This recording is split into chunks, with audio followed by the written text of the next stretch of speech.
Abran por favor su Biblia en Efesios 4, del 1 al 3. Efesios 4, del 1 al 3. Gracias por invitarnos a Pera y a mí a estar con ustedes. Gracias por invitarme a predicar. Estábamos muy emocionados de venir, de verlos, de saludarlos. Los vemos pues ahí, ¿verdad?, por el internet, y nos da ánimo ver que siguen firmes, que siguen adelante, que siguen sirviendo al Señor y que Dios es misericordioso con ustedes. Muy bien, pues vamos a leer Efesios 4 del 1 al 3. Lo leo en la Nueva Biblia de las Américas. Pongan mucha atención, por favor. Y dice Pablo: yo pues, prisionero del Señor, les ruego que ustedes vivan de una manera digna de la vocación con que han sido llamados, que vivan con toda humildad y mansedumbre, con paciencia, soportándose unos a otros en amor, esforzándose por preservar la unidad del Espíritu en el vínculo de la paz. Leo también algunos versículos de adelante, el 4. Hay un solo cuerpo y un solo espíritu, así como también ustedes fueron llamados en una misma esperanza de su vocación. Un solo Señor, una sola fe, un solo bautismo, un solo Dios y Padre de todos, que está sobre todos, por todos y en todos. Oremos. Dile a Dios que te hable y que tú le respondas, porque hay gente que no oye la palabra, le cuesta trabajo. Dile que te hable, y realmente hoy te va a pedir un mandamiento. La Biblia en realidad es un libro de mandamientos. Están los mandamientos de Dios. No se ha terminado la ley de Dios en el buen sentido. Siguen los mandamientos que Dios nos da. Y aquí el mandamiento es que vivamos en unidad. Entonces dile a Dios de una vez si quieres responder este mandamiento, y si te cuesta trabajo, dile que te ayude a que definitivamente vivas en unidad con los miembros de la iglesia, porque es un mandato que está dando. Oremos. Ayúdame a mí, Padre, a estar unido a mis hermanos de esta iglesia, de ahora donde nos congregamos en San Luis, de Acámbaro y de diferentes lugares. Sabes que me cuestan trabajo algunos, pero no es por ellos, es por mí, por mi carne que todavía quiere ganar, y te pido que me ayudes realmente a practicar la unidad que brota de Cristo, que brota del Espíritu Santo. Es el que nos unió, y te doy las gracias por ello. Guíanos hoy y ayúdanos a responderte a tu palabra, Señor, en el glorioso nombre de Cristo. Amén.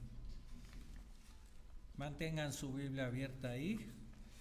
En Efesios el tema central es el eterno propósito de Dios en Cristo. A los que anotan, en 3:11 de Efesios se ve eso.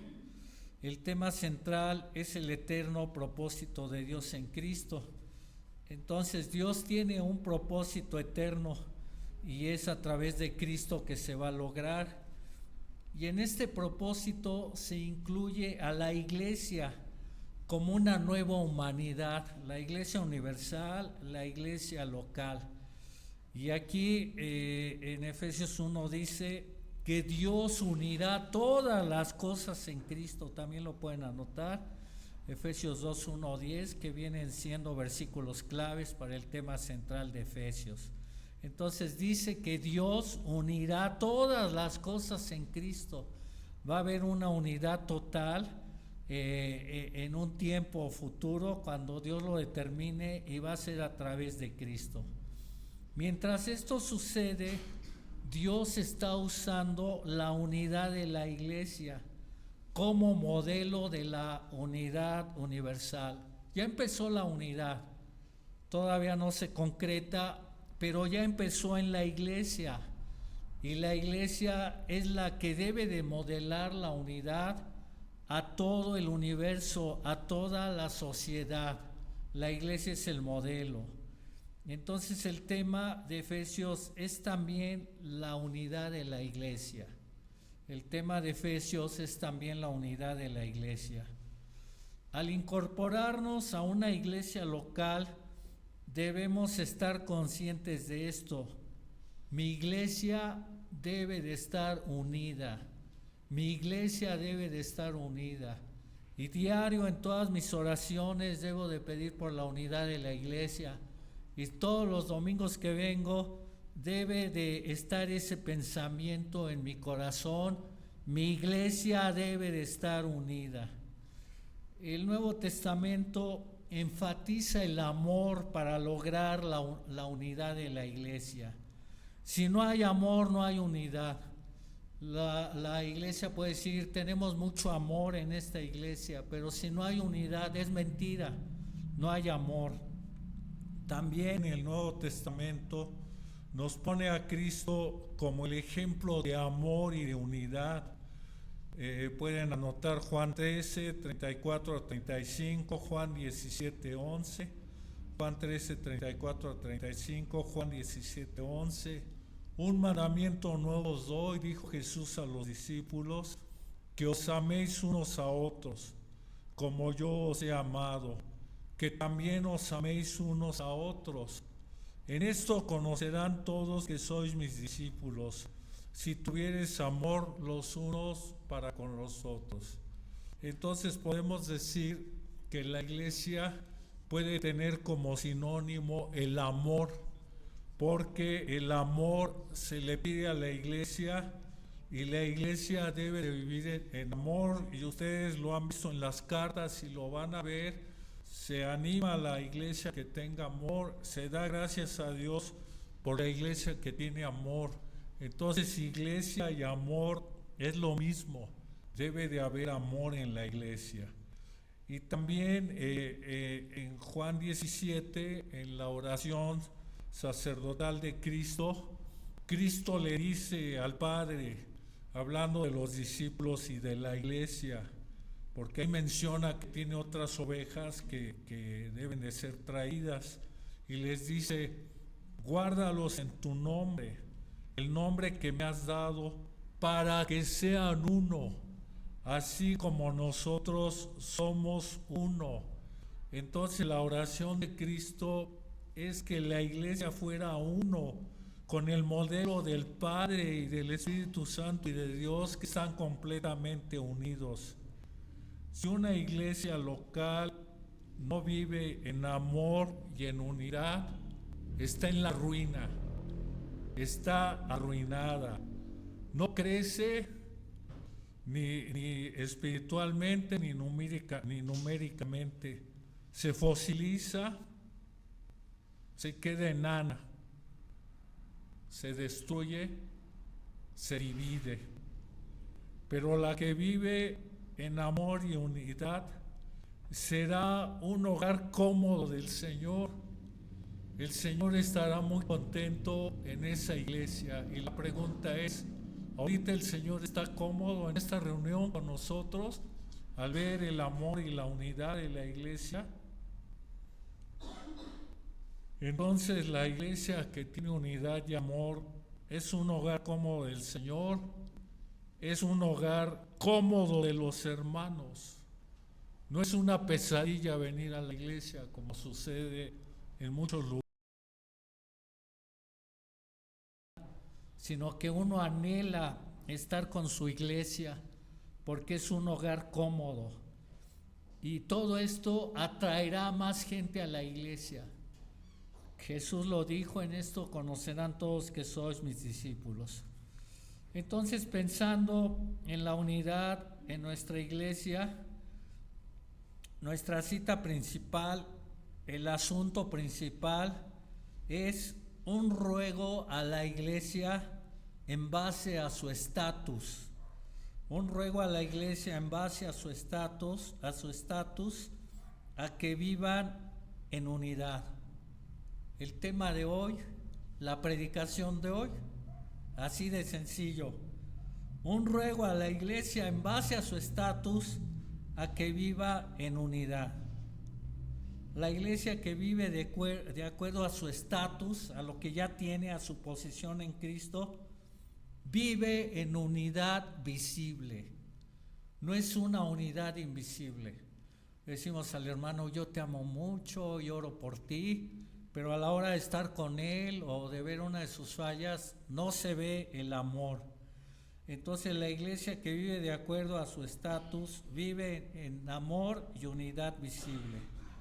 Y pregunto, ¿ustedes viven en unidad?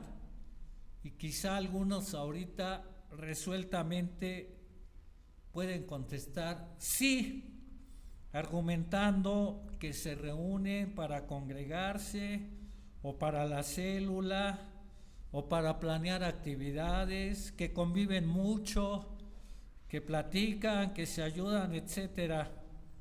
Pero esto no necesariamente es la unidad del Espíritu.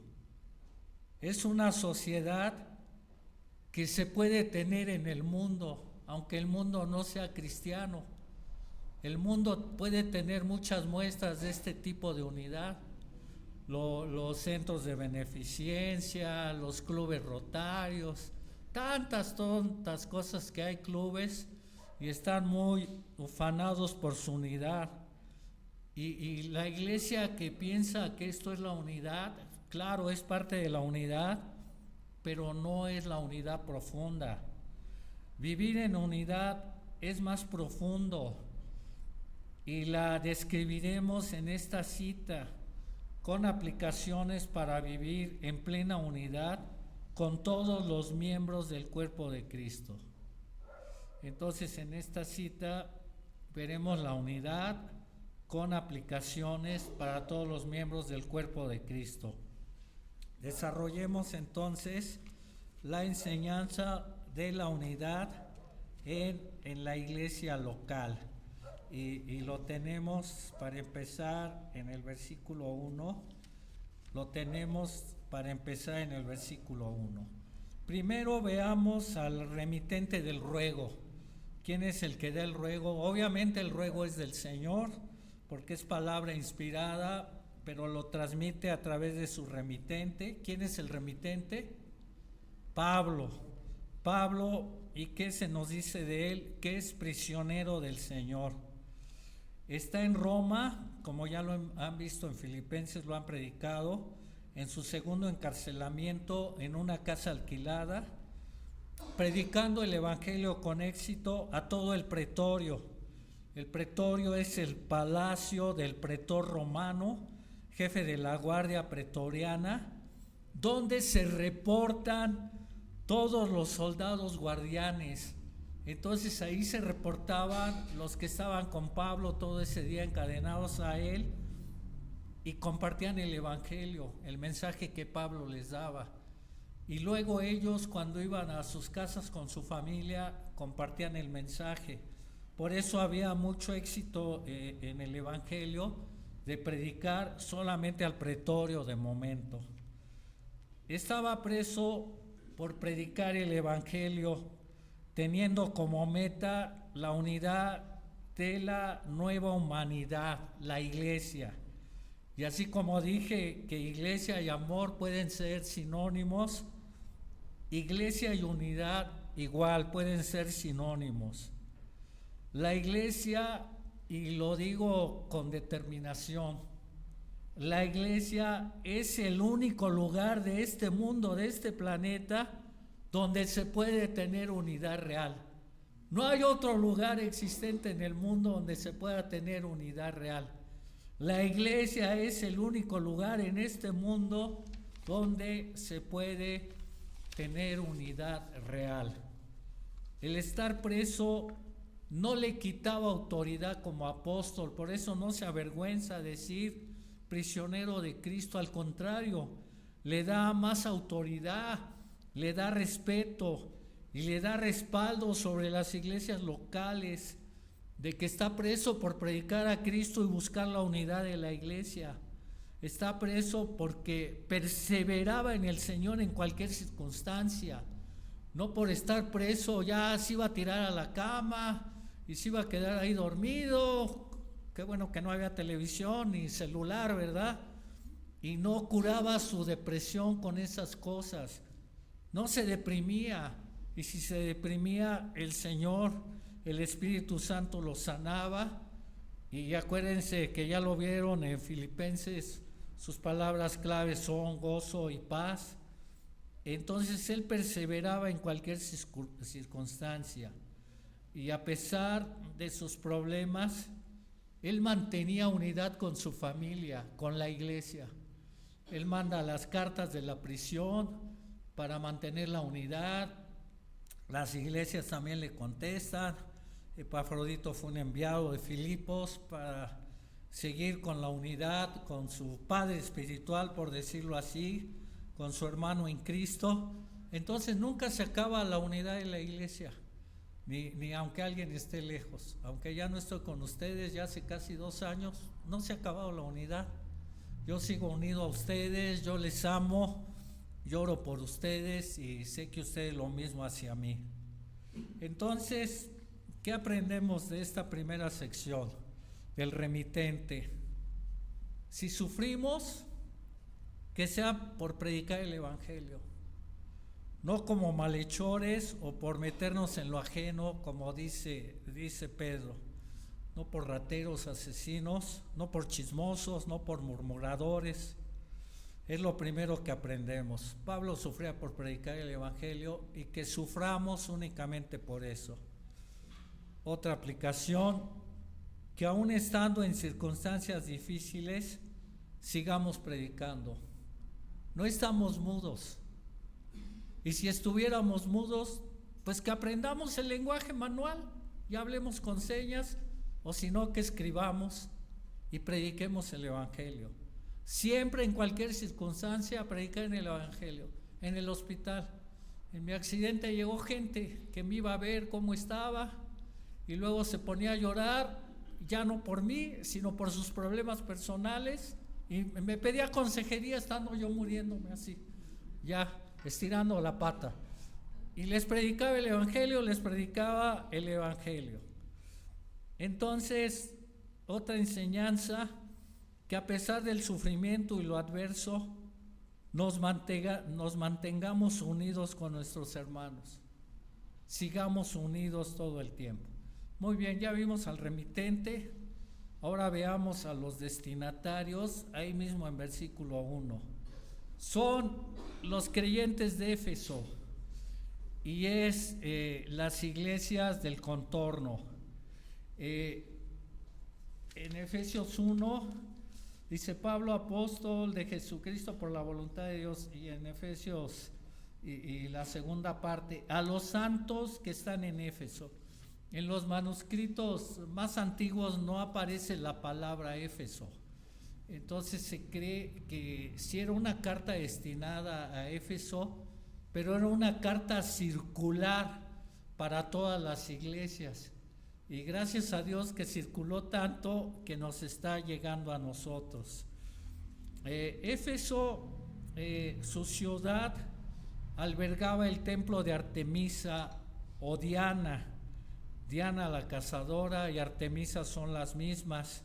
En Hechos 19:35 pueden anotar. El templo estaba considerado como una de las 7 maravillas del mundo antiguo, con sus columnas de 18 metros de altura. Era el edificio más alto conocido en la antigüedad. Era el centro religioso y era una institución bancaria. La imagen de Artemisa, de Diana, aparecía en todas las monedas. Ahí estaba su imagen. Ella era considerada como la fiel guardiana y protectora de la ciudad. Llegó a recibir sacrificios humanos y decían que ella era la guía de las brujas. Éfeso estaba lleno de hechicería y de brujería. Algunos asemejaron a Artemisa con la Virgen María, porque parece que la Virgen María vivió un tiempo en Éfeso y muchos la asemejaron con ella. Qué bárbaro, ¿verdad? Entonces, Artemisa era una diosa idolatrada, tan importante como Guadalupe. Guadalupe en México y Latinoamérica, ¿verdad? Guadalupe es la reina y en partes del mundo también. Así era considerada Artemisa. Pero gracias a Dios, que también lo pueden anotar en Hechos 19 para que después lo lean. Gracias a Dios, muchos efesios se convirtieron, dando evidencias de ellos. Menciono algunas evidencias. Judíos y gentiles de la sinagoga, no todos, pero algunos, sobre todo los gentiles, se convirtieron a Cristo. Había muchos milagros del Señor, era época de milagros, a través de Pablo, que sirvieron para que muchos se convirtieran. Los que se convertían, o sea, qué interesante que los milagros sirvieron para que se convirtieran. Los milagros no era tanto para beneficiar a la gente como se busca el día de hoy, y en el Evangelio de la Prosperidad lo mismo. No, los milagros eran para que después oyeran el Evangelio y se convirtieran. Se convertían viniendo y confesando sus pecados. Y ojo, el nombre de Jesús era exaltado, no el de Pablo, ni el de Apolos, ni el de Aquila, ni de Priscila, sino el nombre de Jesús era exaltado. Los que practicaban la magia trajeron sus libros y los quemaron públicamente. El valor de los libros eran 50,000 monedas de plata. 50,000 monedas de plata. Acabo de escuchar en una iglesia que un hermano muy modesto lo hizo, y qué bueno que él no me ve ni me oye, porque no quería que nadie lo supiera, me lo dijeron en intimidad. Él regaló 1,500 monedas de plata que había ahorrado y equivale a $27,000. Entonces imagínate 50,000 monedas de plata, ¿cuánto sería? Como $330,000 aproximadamente. Entonces se ve una conversión genuina porque quemaron los libros. No dijeron, los voy a guardar en recuerdo, como gente que se convierte, ¿verdad? Y dice, bueno, no tiro todas mis botellas de vino, guardo mis chevernis ahí de recuerdo y todo. Nada. Todo lo quemaron, todo lo tiraron, todo, se deshicieron de ello porque era una conversión genuina. Y dice que entonces la palabra crecía y prevalecía poderosamente. Renunciaban a la adoración a Artemisa, ya no compraban los ídolos, los templecillos. Quebraba el negocio de los plateros.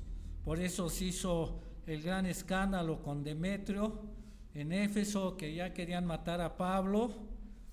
Y todo esto sucedió porque según Efesios 2:1-7 que ya leímos, resucitaron. Tenían una muerte espiritual. Todo el incrédulo tiene una muerte espiritual. Si tú ya eres verdadero creyente, estuviste muerto espiritualmente, pero cuando Cristo vino a tu corazón, te dio una vida, una resurrección espiritual. Entonces ellos resucitaron, dejaron la prisión de su muerte espiritual, porque estar muerto espiritual no es que estés sin vida física, tienes vida física, pero estás al 100% desconectado de Dios. Y por eso hacían tantas cosas tan horribles y terribles como las que hemos descrito.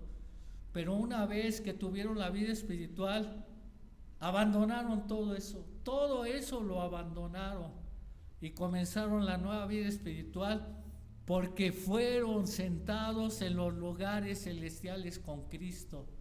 Antes estaban sentados en los lugares terrenales del mundo. Estar sentado en los lugares celestiales garantiza que vamos a estar en el cielo sentados con Cristo, pero los lugares celestiales es una nueva esfera donde la iglesia ahora vive. Es una nueva esfera, así como estaba la esfera del mundo y en esa vivíamos, ahora estamos en una nueva esfera. De ahí vienen todas las bendiciones, de ahí oramos, tenemos comunión con Dios, de ahí estamos con nuestros hermanos. Ya es un nuevo cuerpo donde estamos, ya estamos sentados en los lugares celestiales. Ahora únicamente les faltaba crecer, porque no acaba todo cuando te conviertes. Cuando te conviertes es el inicio de la verdadera vida.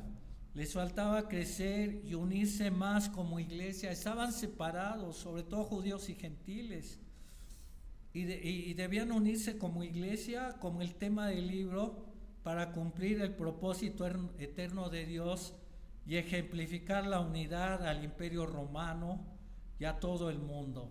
Ya eso se les exhorta aquí, a que vivan en unidad y a que procuren la unidad. Pensando en nosotros, ¿te das cuenta que Dios te salvó estando en una ciudad y sociedad semejante a la de Éfeso, o peor tal vez? México lleno de idolatría, lleno de hechicería, lleno de mundanalidad en extremo, difusiones de brujería y esoterismo en los medios, etcétera. ¿En qué estabas metido tú? Y te pregunto, ¿en qué estabas metido? Pasado, porque ya no debes estar metido en eso. Ya te dio vida nueva. ¿De qué te liberó a ti en esta sociedad? ¿De qué te liberó? Piénsalo para ti mismo. Y sinceramente, si sientes que todavía no hay libertad en algo, sí se lo tienes que confesar al Señor. No te escondas de los demás, confiésaselo al Señor. ¿Ya resucitaste de la muerte espiritual a la vida espiritual? Entre otras necesidades, te falta unirte al 100% a tu iglesia local. Mucha gente, muchos cristianos, ni piensan en la unidad de la iglesia, ni siquiera piensan, no se preocupan, la oyen en las predicaciones y todo, pero ni piensan en la unidad. Como les dije, no oran en la semana por la unidad, no van el domingo determinados a decir, voy a tener unidad con todos voy a tener unidad. Para muchos, y sobre todo los mexicanos, es más importante la unidad con su familia carnal. Eso es lo más importante. Conocí a muchos mojados allá en Estados Unidos y no han dejado a su familia de México. Y mucho de lo que ganan es para mandarlo a su familia, las remesas. Y no son constantes en la iglesia. Qué difícil es el grupo hispano ahí que nos tocó. Tratamos de ayudar a Benjamín un rato. No, es desesperante, sinceramente, porque no están entregados al Señor. Quién sabe si sean creyentes, no buscan la unidad. Si te falta unirte de corazón a tu iglesia, comienza a hacerlo, unirte totalmente de corazón. Ahora veamos el ruego. Ya vimos el remitente, el destinatarios. Ahora vamos a ver el ruego. Y el ruego es vivir de manera digna de nuestra vocación. Yo pues, prisionero del Señor, les ruego que ustedes vivan de una manera digna de la vocación con que han sido llamados. Vivir de manera digna de tu vocación. Nuestra vocación o llamado se describió en capítulos 1 a 3, que viene siendo la sección doctrinal de la carta. Y ahí se vieron las bendiciones espirituales de las que ya estamos llenos, sobre todo de 1:3 a 14. Ahí se ve quiénes somos, cómo nos ve Dios: escogidos, predestinados, santos, sin mancha, aceptos en el amado, adoptados, hijos, diseñados para la gloria de Dios. Esa es nuestra vocación, esa es nuestra posición. Eso somos ya una vez que tuvimos vida espiritual. Ya estamos sentados, como les dije, en los lugares celestiales. Ya mi silla no está en el consejo de los malos, no estoy sentado en el consejo de los malos. Ya estoy sentado en los lugares celestiales con Cristo. Ya estoy unido al cuerpo de Cristo. Y así debemos de vivir de acuerdo a nuestro estatus. Y se acuerdan en Efesios 2:10, el final del 8, por gracia sois salvos, creados en Cristo Jesús para buenas obras. Mi estatus es que ahora la nueva creación, la nueva resurrección que tengo, es para andar en buenas obras. Entonces, eso es vivir de acuerdo a mi vocación. Ver quién soy delante de Dios, no como me ve Satanás, no como me ve el mundo, no como me ve la gente que todo el tiempo me está acusando y está viendo mis defectos, sino ahora como Dios me ve, y mi estatus es andar en buenas obras. Y es un llamado a conducirnos así toda la vida. Dice: les ruego que vivan o que anden en el griego alrededor, andar junto a alguien. En el griego conducirse de esta manera. Entonces es un llamado a conducirnos así toda la vida de acuerdo a nuestro estatus. Y es una de las formas más claras de conducirnos en unidad. Estamos llamados a tener unidad con la iglesia. A esos estamos llamados. Todos los que nacimos de nuevo ya somos hermanos, somos miembros de la familia de Dios y debemos de unirnos.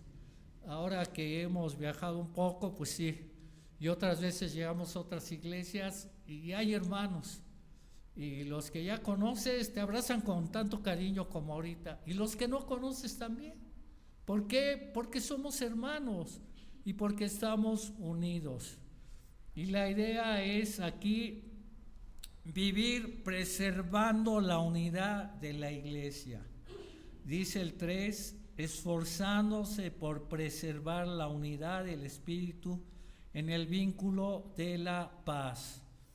Vivir preservando la unidad de la iglesia. Va a hablar del 4 al 6 de muchas maneras de vivir, pero inicia con la unidad, porque es vital, porque es el tema de todo el libro.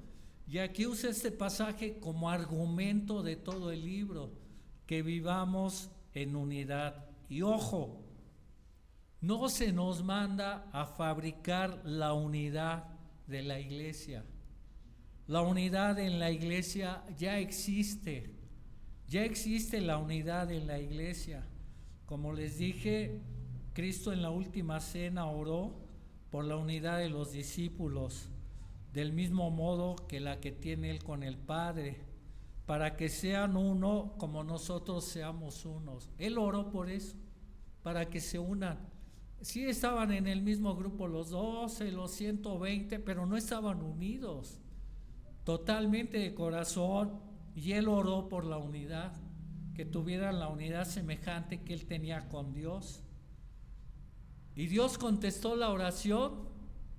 ¿La contestó o no la contestó? ¿Ya está la unidad en la iglesia? Bien, sí la contestó. 1 Corintios 12:13. Anótenlo. Porque por un solo espíritu fuimos todos bautizados en un cuerpo. El día de Pentecostés vino el Espíritu Santo y unió a todos los discípulos en un solo cuerpo. El día que recibimos a Cristo, recibimos el bautismo del Espíritu Santo. El bautismo no es señales prodigiosas ni milagrosas ni condiciones sobrenaturales para tenerlo como las lenguas, no. El bautismo es la unión al cuerpo de Cristo. En cuanto recibes a Cristo, te unes al cuerpo de Cristo, te unes a la iglesia local y de ahí empiezas, a la iglesia universal te unes y empiezas a buscar una iglesia local. Y eso es lo que hacían todos los convertidos. Apenas se convertían y se juntaban y formaban una iglesia. Entonces la oración ya está contestada, porque por un solo espíritu fuimos todos bautizados en un cuerpo, sean judíos o griegos, sean esclavos o libres, ya todos se nos dio de beber de un mismo espíritu.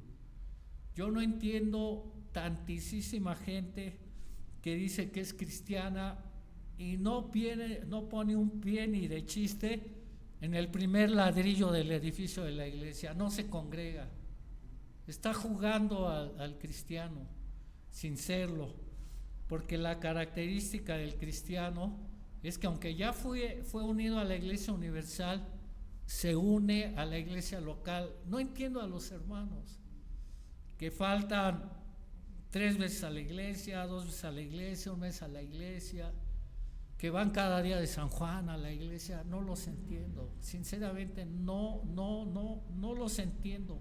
Me cuesta mucho trabajo, no es que los odio con odio jarocho ni nada de eso, no los odio, pero no los entiendo, porque la iglesia es lo que sigue para recibir a Cristo. Te mete el Señor luego a la iglesia. Entonces la unidad de la iglesia fue por obra del Espíritu Santo. Por ello es imposible que la iglesia la rompa cualquier ser humano. Incluso Satán no puede destruir la iglesia. ¿Se acuerdan de Mateo 28:16?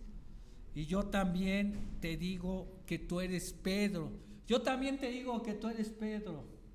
Y sobre esta roca que soy yo, no sobre ti, sobre esta roca edificaré mi iglesia. Y las puertas del Hades, del sepulcro, del infierno, no prevalecerán contra ella. Podríamos decir que unidad es sinónimo de iglesia. Si se desune la iglesia, Satán gana y la destruye. Pero la verdadera iglesia nunca se va a desunir ni va a ser destruida. Entonces, sí, ya tenemos la unidad realizada en posición, pero en la práctica falta mucho de esto. Por eso el verso 3 se nos manda a esforzarnos para preservar la unidad del Espíritu. O sea, la unidad que ya logró el Espíritu Santo al bautizarnos y ponernos en la iglesia, debemos de esforzarnos en guardarla, y es a través del Espíritu Santo. Con el control y la guía del Espíritu Santo y la llenura del Espíritu Santo crezco, tengo unidad y tengo los otros frutos. Y también con el trabajo del Espíritu Santo viene el fruto del Espíritu Santo de Gálatas, el amor. Entonces la unidad se logra teniendo comunión con Dios, teniendo comunión con el Espíritu Santo, teniendo comunión con la palabra. Y es el Espíritu Santo el que me da la unidad. El hermano que no tiene unidad, el hermano que trata mal a los demás hermanos de la iglesia, que murmura de ellos y que los saluda con una gran sonrisa, pero por dentro nada de nada, no se está dejando guiar por el Espíritu Santo, no ha crecido. Entonces tiene que crecer si en verdad es hermano, y tiene que empezar a dar el fruto del Espíritu Santo. Esforzarnos en el griego es hacer esfuerzo. O sea, no es que se va a preservar esta unidad automáticamente, aunque ya existe. Pero como todavía batallamos contra la carne, tenemos que pelear para que siga la unidad en la iglesia, hacer un esfuerzo. En el griego es solícitos, ser pronto, ser ferviente, procurar con diligencia. Te pregunto, ¿procuras con diligencia la unidad de tu iglesia? Por eso la Nueva Biblia de las Américas dice, esforzándose por preservar la unidad del Espíritu. Vean, dos palabras casi sinónimas: esforzándose, preservar, continuar en eso, por preservar la unidad del Espíritu en el vínculo de la paz. También debemos esforzarnos por estar en paz con todos los hermanos, porque Cristo ya es nuestra paz, como se vio en Efesios 2, la paz entre judíos y gentiles. Ya se ilustró en Efesios 2, donde se logró lo imposible: unir a gentiles y a judíos en Cristo. Judíos y gentiles eran los peores enemigos que podían existir, y Cristo hizo la paz entre ellos. De los dos, en Efesios 2, 11 en adelante, ustedes pueden ir viéndolo. De los dos hizo un solo pueblo. De los dos creó un nuevo hombre. Y de los dos lo reconcilió en un cuerpo, en Cristo, por medio de la cruz. Entonces, cualquier iglesia local, por ser creyentes, y los que son creyentes, ya pueden unirse. No hay pretextos, no hay pretextos.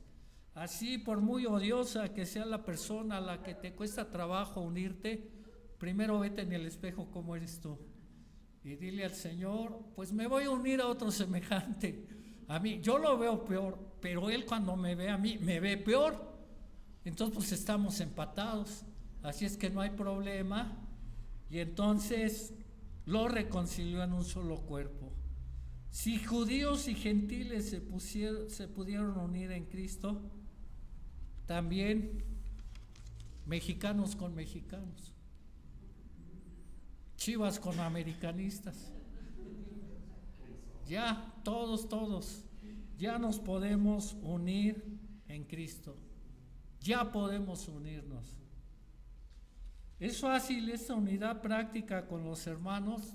No. ¿Es fácil esta unidad práctica con los hermanos? Si me dices que sí, eres un iluso y estás soñando. No, pues todavía batallamos con nosotros mismos, con nuestra carne, con nuestro orgullo, que se expresa en busco lo mío. Pienso que yo siempre tengo la razón. Busco lo mío, pienso que yo siempre tengo la razón. Una señora le decía a su esposo, yo siempre tengo la razón. Y el esposo un día me dice, es que ella dice que siempre tiene la razón. Y entonces salta ella y dice, sí, yo siempre tengo la razón. Dice, ya te lo demostré, yo siempre tengo la razón. Entonces eso mata la unidad. Y la idea es, yo sí puedo ofender. Ay, pero que me ofendan a mí, nomás no, ¿verdad? Yo sí puedo ofender, pero a mí no se me debe de ofender. El otro está mal y lo detecto yo muy bien, pero yo estoy bien. Ese es el gran problema, y a veces nos envanecemos. Tenemos un falso orgullo de decir que estamos bien. Vi a dos niñas de 3 años, juntas se amaban, decían somos hermanas, y jugaban y todo, ay, pero cuando se metía el orgullo, no hombre, eso es mío, no es mío, y eso el otro, ¿te llamas fulana? No, no me llamo fulana, siéntate aquí, no, no me siento aquí. Y yo dije, ¿qué niñas? Que no son nada hipócritas, porque están sacando lo que tienen. Y tú y yo sí somos hipócritas, porque todavía batallamos con el orgullo y con el egoísmo, pero somos más profesionales. Y estas niñas lo sacaron en todo su esplendor. Y ojalá y se conviertan, porque imagínatelas ya de 20 años, se van a agarrar de las greñas. Entonces, qué bueno, ¿verdad? Que puede uno venir a Cristo y entonces debo detectar, es en la iglesia, en el trato con los hermanos, que se ve todo esto que mencioné. Por eso hay tantos problemas y no hay unidad. Pues no cedemos a las fallas de los demás y lo manifestamos con desacuerdos, con groserías, con murmuraciones. Y lo malo es que nos habituamos a esto y dañamos a la iglesia. Dañamos a la iglesia de Cristo, la estamos destruyendo. Con esto ya entendiste que al colocarte en la iglesia, que ya tiene una unidad posicional, orada por Cristo, contestada por el Espíritu Santo, que al colocarte en la iglesia, el Señor quiere que te esfuerces por preservar lo que Cristo ya logró en la cruz y lo aplicó a la iglesia por medio de Cristo. Si tú vienes con la oración de tener unidad con los hermanos y empiezas en tu casa a buscar esa unidad, estás honrando a Cristo, estás honrando la cruz de Cristo, estás diciendo vale la pena el sacrificio de Cristo y por eso voy a vivir en unidad. Y ya en el verso 2 se dice las maneras de ejercitar estas virtudes.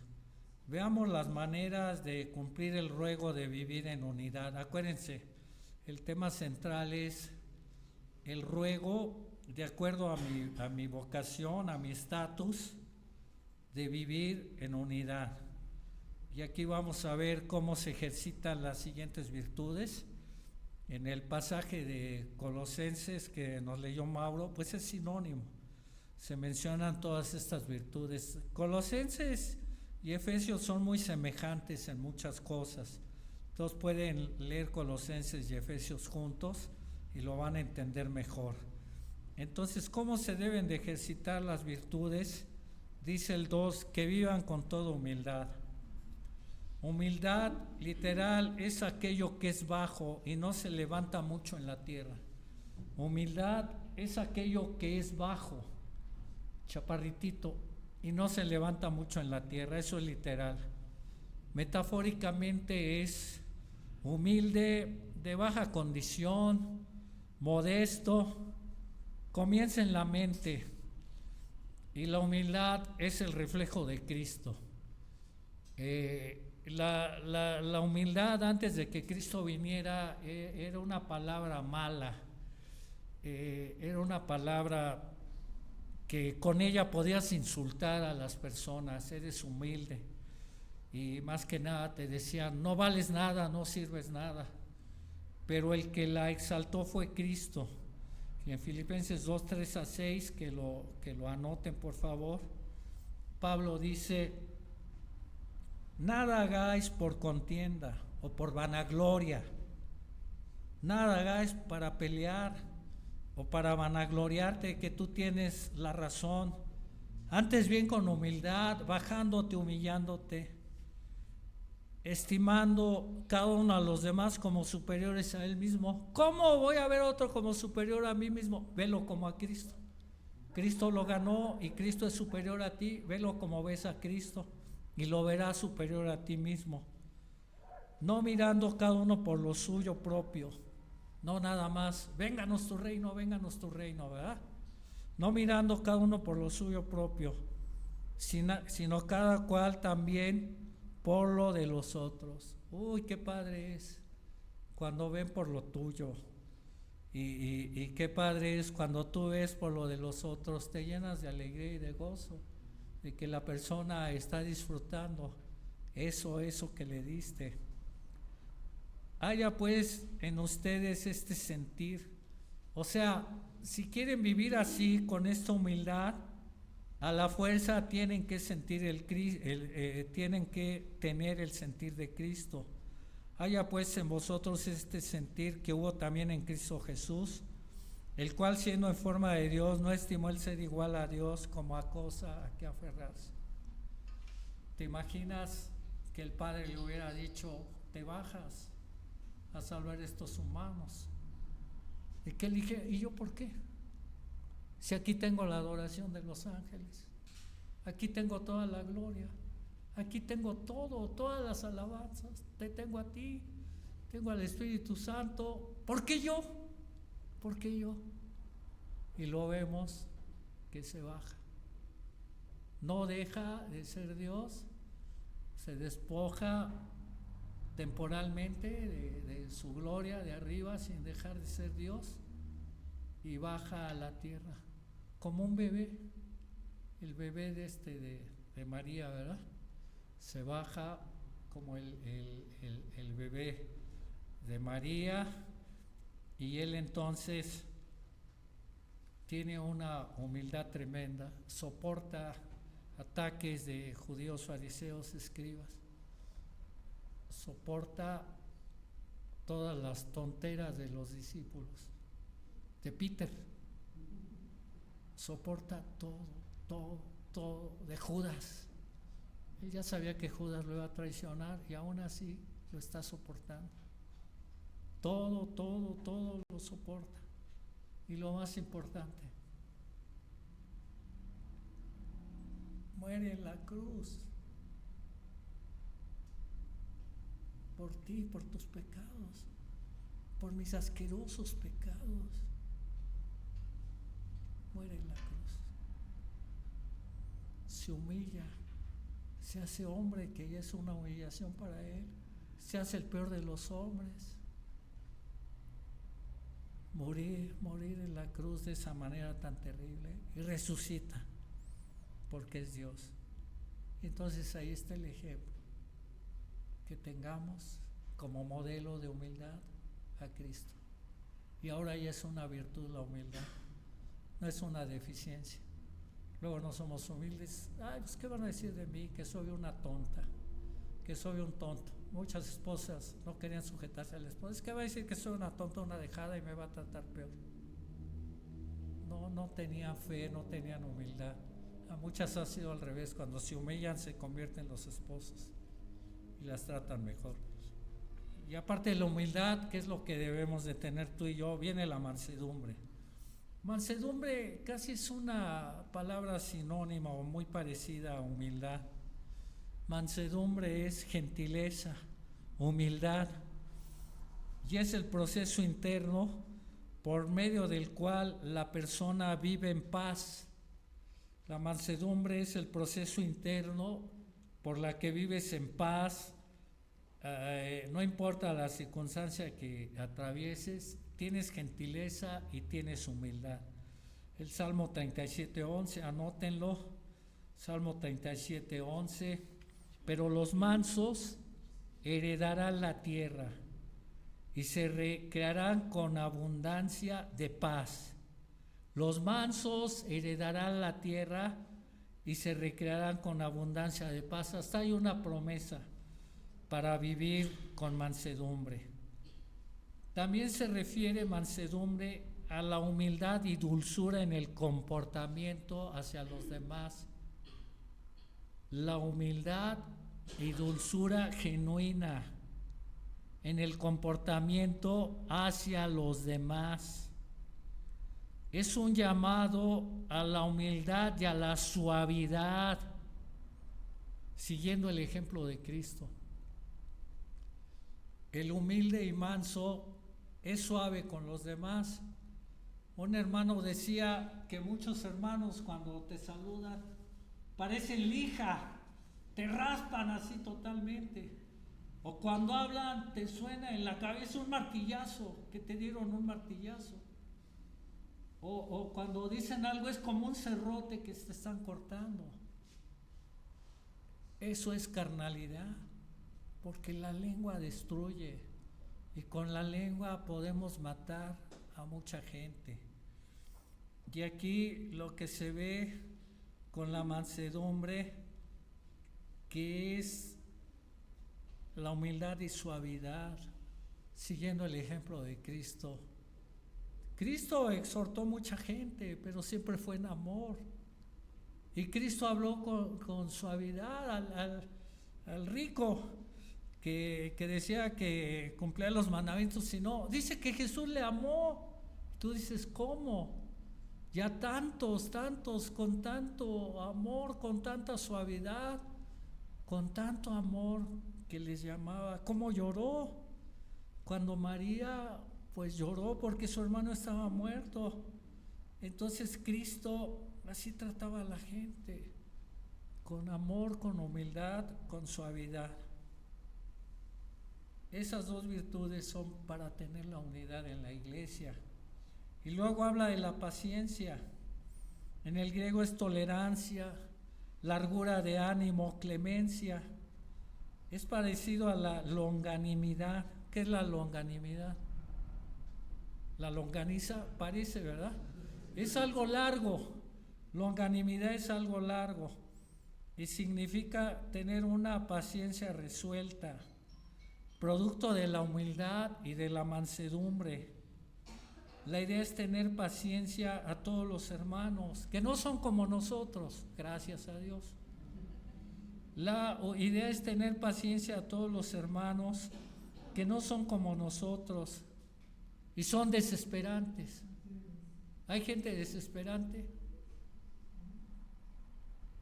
No entienden. Hasta a veces decimos que quién sabe qué tienen en la cabeza. Son groseros. Son ingratos. Etcétera. Etcétera, etcétera. A esos hay que tenerles paciencia. Es más fácil tener paciencia a un hermano maduro y a un hermano amoroso. Pues ¿quién no le va a tener paciencia, verdad? ¿Quién no le va a tener paciencia a ese hermano? Pero ¿qué tal a un hermano que nomás no? Y lo triste es que luego ni lo enfrentamos, nada más empezamos a murmurar de él. Lo corremos, lo sacamos. No entienden, son groseros, son ingratos. Esa es la verdadera humildad. Tener paciencia, aguantarles. Y esto se logra solo a través de una comunión con Dios, con el Espíritu Santo. Y luego dice, soportándose unos a otros en amor. Tolerar las fallas de ser de los demás sin sufrir. No afectarnos. Y esto se logra con el amor de Cristo. Si es inconverso, no se logrará jamás. Nunca tendrás humildad, mansedumbre, paciencia y soportar a los demás. Y si sigues alimentando tu carne, en lugar de estar en la palabra y dejar que el Espíritu te moldee, y en lugar de tener la comunión íntima con Dios, la cual ya puedes tener por haber resucitado en Cristo, entonces no se logra. Por eso hay que matar la carne. Y miren, lo que mata todas estas virtudes de la unidad es el juzgar en la carne. El problema de nosotros es que creemos que somos los árbitros para ver el mal de otros. Y el único árbitro es Dios. El único árbitro es la palabra. El único árbitro es la ley.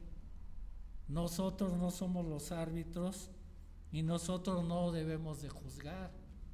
Pero en el juzgar somos los vaqueros más rápidos del oeste. Juzgamos rapidísimo y juzgamos en la mente ya. Y me llamó la atención lo que dice Carl Jung. Debe ser un famoso porque sale mucho. Y dijo algo muy, muy interesante que me llamó la atención. Pensar es difícil. Es por eso que la mayoría de la gente prefiere juzgar. Pensar es difícil. Por eso la mayoría de la gente prefiere juzgar. ¿Cuántas veces he juzgado a una persona y por no ponerme a pensar, por no analizar por qué hace eso, el que quedó mal fui yo, porque juzgué inmediatamente. Y eso es lo que estamos haciendo todo el tiempo. Y hay gente que qué bárbara, que pareciera que tiene omnisciencia, que ya sabe lo que está pensando la persona y le inventa un montón de pecados. Y a veces me han dicho, es que le digo, no lo tiene, mira, esto es lo que tiene, y esto es lo que ha pasado, y esto es lo que sucede. Entonces lo que mata todas estas virtudes es juzgar en la carne. O sea, sí se puede juzgar en el sentido de examinar en el Espíritu Santo y con los hermanos para corregir el pecado del que no se quiere arrepentir, pero esa es otra canción. Entonces, ¿qué aprendemos de esto? Estas virtudes no se adquieren solamente por desearlas, ni porque ya tengas conocimiento. Lo que acabo de enseñar no es nuevo. A lo mejor tú me lo podías enseñar ahorita mismo. Entonces, no se adquieren solamente por desearlas o conocerlas. Las tienes que desear, pero las tienes que buscar. Tienes que trabajar para que formen parte de tu vivir. Formen parte de tu vivir. Estas virtudes tienen que formar parte de tu vivir. Si ves estas virtudes, no son atributos humanos. El humano no lo puede dar por sí mismo, no lo tiene ya en su paquete interno. Son atributos divinos todas estas virtudes que se nos transmiten cuando Cristo viene. Aunque no esté en la lista de los atributos especiales, omnipresencia, omnisciencia, etcétera, etcétera, son atributos de Dios que ha compartido con nosotros y que ahora quiere que tú y yo las tengamos. Entonces las tenemos que buscar y trabajar. Colosenses 3, 1 a 4, anótenlo, nos ayuda para esto. Como ustedes han resucitado con Cristo, tienen la nueva vida que les dije, busquen las cosas de arriba, es decir, los lugares celestiales, donde está Cristo, sentado a la diestra de Dios. Pongan la mira en las cosas de arriba, no en las de la tierra. Todo esto de orgullo y destrozo y medio y carnalidad, pongan la mira en las cosas de arriba, no en las de la tierra, porque ustedes han muerto. Y quizá para vivir en unidad, hoy debemos morir. Hoy debemos morir. Y se supone que cuando venimos a Cristo, ya morimos. Y por parte de Dios ya morimos al pecado. Pero mucha gente no quiere morir a su pecado. Porque ustedes han muerto. Y su vida está escondida en Cristo con Dios. Cuando Cristo, nuestra vida, Él ahora es mi vida, se manifieste, entonces ustedes también serán manifestados con Él en gloria. Te dejo Colosenses 3, 1 y 4, que lo estudies en esta semana, que busques las cosas de arriba. Y te reto a que ores por unidad. Y no ores para que el hermano me acepte y para que el hermano sea unido. ¡No! Ora por ti, para que busques la unidad, porque la vas a buscar con cualquiera, sea fácil o difícil, con el que te haya hecho daño, con el que te haya azotado la puerta en la cara, con el que te haya hecho lo peor, con el que haya murmurado de ti. Ora, ora, ora, que ames a esa persona, ora por unidad. Y ahorita, pues aquí hay un grupo que puede tener unidad. Imagínate que la iglesia tuviera 500 miembros. Todos estarían felices porque hay mucha gente, pero sería muy difícil tener unidad. En un grupo pequeño se debe tener unidad. ¿Es fácil? No. Pueblo chico, infierno grande, dicen, ¿verdad? Entonces, ¿qué tienes que hacer? Buscar la unidad, buscar la unidad, buscar la unidad. Piensa ahorita, no en las fallas del otro. Piensa en tu falla. ¿Cómo lograremos la unidad, pues en base a nuestro estatus. Como ya tengo una posición, así me debo de portar. Vi a una señora que se vestía como monja caminando. Dije, pues debe de ser monja. Entonces no la vi toda la trayectoria, pero yo creo que se comportaba como monja, ¿verdad? Traía sus colguijes, sus santos, esto, lo otro. Entonces, de acuerdo a tu estatus, es como te debes de portar. Si eres renacido en Cristo, si estás vivo en Cristo, debes dejar tus pecados pasados. Ya no las cargues, ya no cargues tus maletas. Ya déjalas ahí, que se atoren en el reguilete del metro. Ya deja tus maletas ahí. Se acabó. Ahora piensa como Cristo. ¿Cómo lograrás la unidad? Viviendo como eres. Recordar que la unidad es el propósito eterno de Dios, y si yo estoy en la iglesia soy parte de colaborar en el propósito eterno de Dios en Cristo. Pues el argumento de la carta aquí está, y se dice cómo aplicar la unidad en la iglesia. Pedir perdón por dejar que nuestra carne gane para la desunión. Pedir perdón por dejar que la carne gane para la desunión. Trabajar en cada una de las virtudes de la unidad, uniéndonos con el propósito de Dios en Cristo de reunir todas las cosas. Termino con una advertencia. Dios juzga todas las cosas y es el único que lo puede hacer bien. Y un día en su tribunal le daremos cuentas a Dios de todas las cosas. Él nos va a pedir cuentas. Tan fácil que es ahorita abandonar este mensaje de la unidad. Y tan fácil es que dentro de poco muestre mis groserías a los demás. El que ha dividido a una iglesia no sabe ni en lo que se ha metido. Cree que fue cualquier chiste. El que destruye la iglesia del Señor será destruido y se le pedirán cuentas. Pero ustedes pueden pensar en alguien que la destruyó a grandes márgenes, pero si yo no tengo unidad y amor con los hermanos, yo poco a poquito, como la gota que cae de la llavecita, yo la estoy destruyendo. Y Dios me va a pedir cuentas. Entonces mejor ahorita reconocer mi pecado de falta de unidad y venir al Señor, y que no se me olvide. Que no se me olvide que tengo todos esos pecados, porque otras cosas salen bien. Oremos. Gracias por tu palabra, Señor. Gracias por tu Hijo, que trabajó para la unidad del cuerpo, que nos salvó. Gracias por el Espíritu Santo que contestó la oración y ya estamos unidos en un cuerpo. Y gracias ahora porque nos exhortas a vivir la unidad práctica. Gracias, Señor. Ayúdanos. Si algunos aquí no te han conocido, ayúdales a conocerte. Y si algunos aquí estamos dominados por la carne, ayúdanos a entregarte todo. Gracias, querido Padre. En el nombre de Cristo, amén. Gracias, hermanos.